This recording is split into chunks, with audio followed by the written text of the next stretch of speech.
Salut les icos, on se retrouve aujourd'hui pour un petit tuto basse, groove à la basse, sur un rythme tout simple qui concerne un petit peu de musique funk, un petit peu musique soul, un petit peu musique R&B. En gros, pas du rock quoi. Pour une fois, ce sera pas du rock. Alors, quand on parle de basse, on parle de groove. Qu'est-ce que le groove? C'est le sentiment que l'instrument en fait vous donne envie de danser, d'accord? Alors, on avait vu un tuto il n'y a pas si longtemps sur la basse où je vous donne une rythmique en croche et plusieurs manières de pouvoir accompagner une rythmique. Ici, ce sera un peu différent parce qu'on va quand même essayer de jouer avec le batteur, d'accord? On va essayer de faire en sorte que la basse et la batterie ne fassent qu'un, s'expriment de la même manière, si vous voulez. Un peu comme quand on entend des chœurs sur le chant. On dit la même chose et on fait groover sur la même chose. Et bien ça va fonctionner de la même manière avec la basse. C'est-à-dire qu'en fait, on va écouter un petit peu le pattern de batterie, ce que le batteur a à dire, et on va essayer, nous, de raconter la même chose en essayant de sublimer ce que raconte le batteur. Bon, dans les faits, c'est un peu compliqué, mais ça va nous donner ça.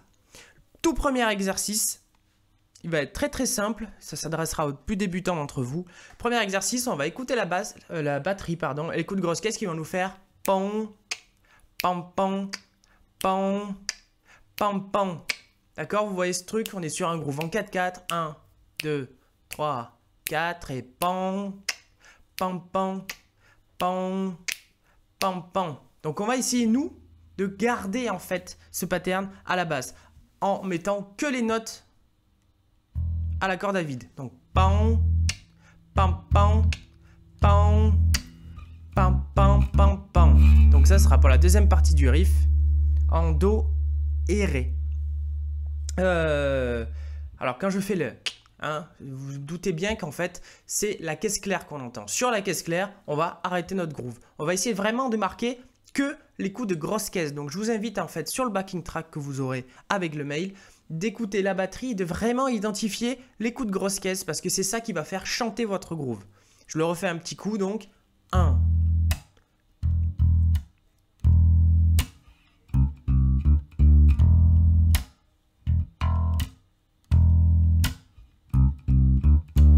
Ça c'est pour la partie en mi, on va vraiment essayer de coller sur la grosse caisse. Quand on passe au la, pour la deuxième partie du morceau, ça nous fera exactement la même chose.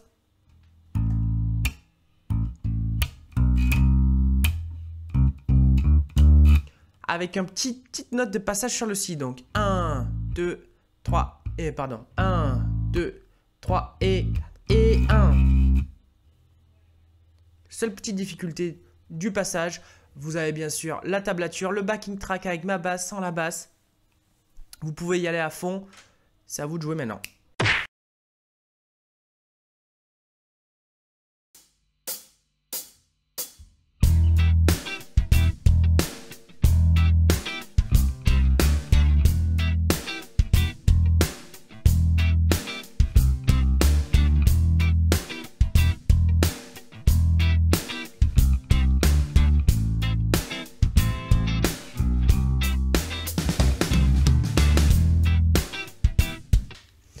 On se retrouve maintenant avec l'exercice 2 qui pour les un peu plus avancés d'entre vous, même principe, d'accord? On va coller à la grosse caisse, on va essayer de faire chanter notre basse par rapport à ce que raconte le batteur, sauf que cette fois-ci, le batteur raconte un peu plus de choses.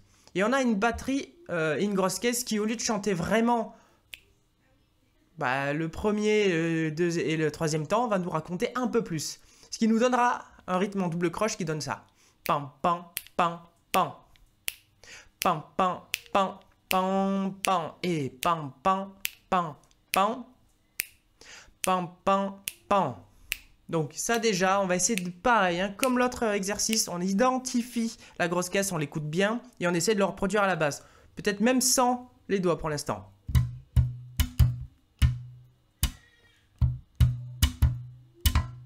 Ok, là où je tape sur mes cordes, encore une fois, c'est la caisse claire donc.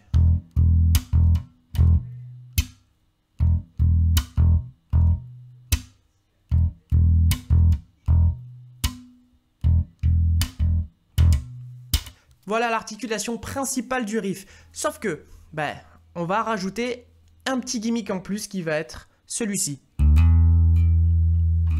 histoire de rajouter un peu plus d'harmonie à notre morceau, qui va être en fait un pull-off, un hammer, excusez-moi, le hammer, marteau en anglais, entre le ré et le mi. Et pour réaliser le hammer, je gratte une seule fois ma corde de la, et en fait, je vais utiliser mon annulaire comme un marteau qui viendra appuyer sur la 7e case corde de la pour faire le mi. Ce hammer va intervenir sur le et du 4. Alors pourquoi je dis ça? Ça nous fait 1, 4 et 1,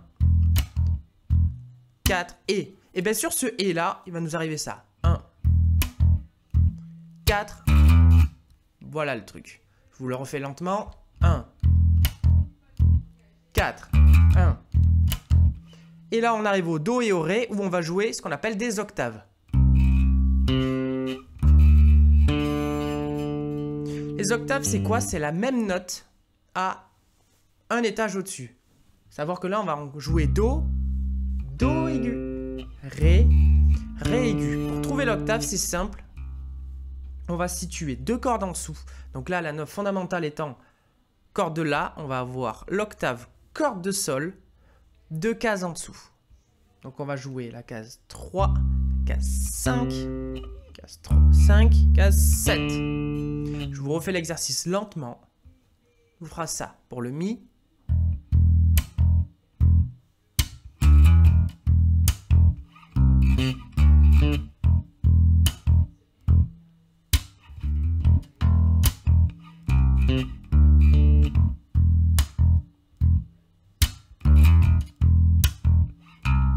Et on passe au la.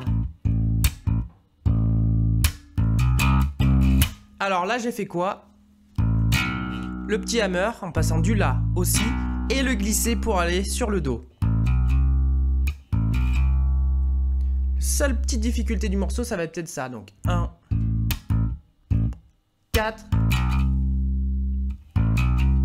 Donc le petit hammer comme on a fait sur le mi, mais sur le la, ça va être la si pour aller sur le do. Et pareil la fin. Pareil que ça, hein. La tablature qui va vous aider, on le travaille très lentement. Et une fois qu'on l'a dans les pattes, on va essayer d'écouter le backing track et de le jouer avec. J'ai tout dit, c'est à vous.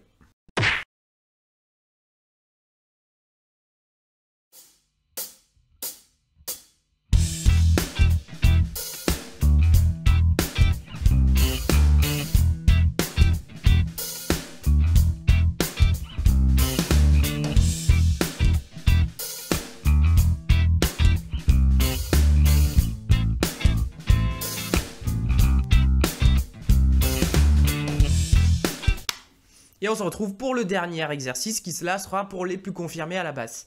Même principe. La batterie racontera la même chose que pour l'exercice 2, sauf que là, c'est nous qui allons exprimer un peu plus. On va essayer de rajouter un petit peu des plans d'arpège, un petit peu des plans de groove, vraiment de choses qu'on retrouve dans des morceaux de soul, de funk, etc.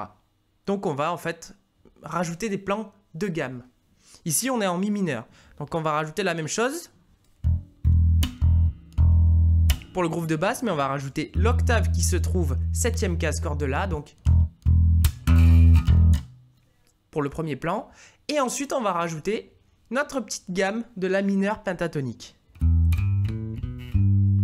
Pour le premier plan, donc on va jouer 7, 10, 7, 5. On revient à la 10, 7, et après le petit hammer, comme pour l'exercice 2. Et pour ceux qui connaissent un peu les intervalles, on joue en fait des intervalles suivants. Fondamental, 1, tierce mineure, quarte, quinte, tierce mineure. On revient à le fondamental et là on va faire 7e mineur, fondamental. Pareil, hein, même principe.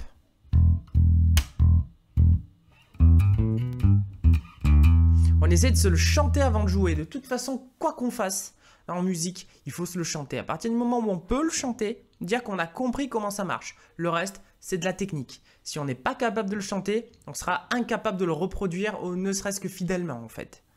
Donc.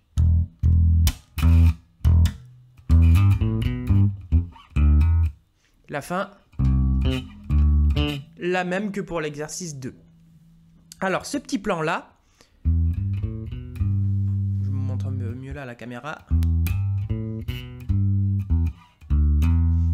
On n'est pas obligé de tout gratter à la main droite, comme je le fais là. Moi, j'aime bien le jouer en hammer et pull-off. Donc, il y aura 2 hammers d'affilée. Le premier, le deuxième sur la corde de Ré. Et on revient. Encore un peu plus lentement.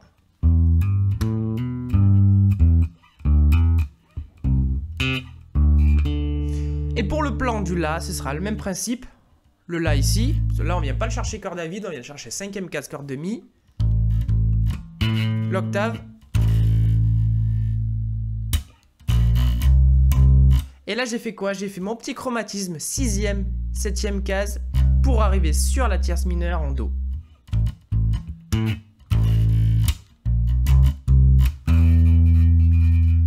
On arrête sur le Mi et là, on aura un petit plan de gamme.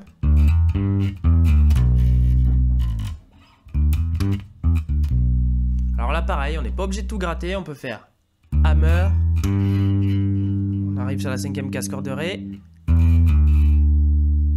Et là, on va faire ce qu'on appelle un pull-off. C'est-à-dire que là, c'est contraire du hammer. On va gratter la corde, la case la plus aiguë. Et en fait, on va retirer notre doigt en laissant sonner que l'index. Donc, c'est-à-dire qu'au préalable, on laisse nos 2 doigts posés sur la guitare. Voilà pour ces exercices-là. Donc, bien sûr, vous les retrouverez en PDF pour ceux qui n'ont pas le logiciel Guitar Pro. Et pour ceux qui ont la chance de l'avoir, vous l'aurez la partition Guitar Pro. Je rappelle que sur Guitar Pro, il y en a qui m'ont dit que les exercices vont vite. L'avantage du logiciel, c'est que vous pouvez ralentir le tempo. D'accord? Et c'est vraiment, vraiment ce pourquoi c'est fait. Ralentissez le tempo, vous mettez un métronome. Vous allez très lentement et vous alliez progressivement, montez progressivement. Et une fois que vous arrivez au tempo de la vidéo, vous pouvez le jouer au backing track. Mais l'inverse, c'est pas forcément vrai. N'hésitez pas à vous abonner à la chaîne pour recevoir de nouvelles vidéos tuto chaque semaine. Et bon groove.